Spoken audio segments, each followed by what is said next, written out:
ఇప్పుడు ఈ మధ్య కాలంలో చిన్న పిల్లలు అనేది చాలా యాక్టివ్ గానే ఉంటున్నారు.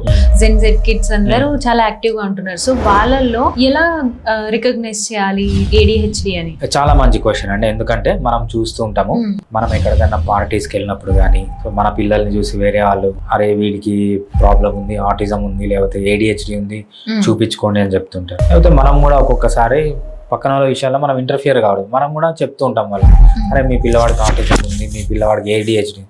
ఎప్పుడే కానీ అలా డయాగ్నోసిస్ అనేది చేయకూడదు అనమాట.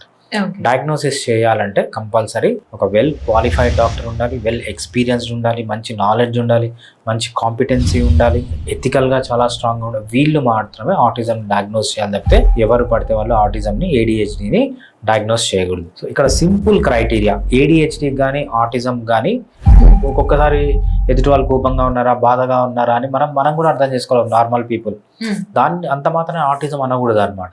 సో ఆటిజం అని ఎప్పుడు అంటాం అంటే ఆ లైన్ ఏంటి అంటే, సో వీటి వల్ల మీ లైఫ్కి ఏదైనా సివియర్ ప్రాబ్లమ్స్ వస్తే, ఫర్ ఎగ్జాంపుల్ మీకు కమ్యూనికేషన్ లేక మ్యారేజ్ కావట్లేదు, లేకపోతే మ్యారేజ్ అయినా డివోర్స్ అయిపోతుంది, లేకపోతే మీరు ఒక ఆఫీస్లో ఉన్నప్పుడు వాళ్ళతో కలవలేకపోతున్నారు, మీ జాబ్ పోతుంది.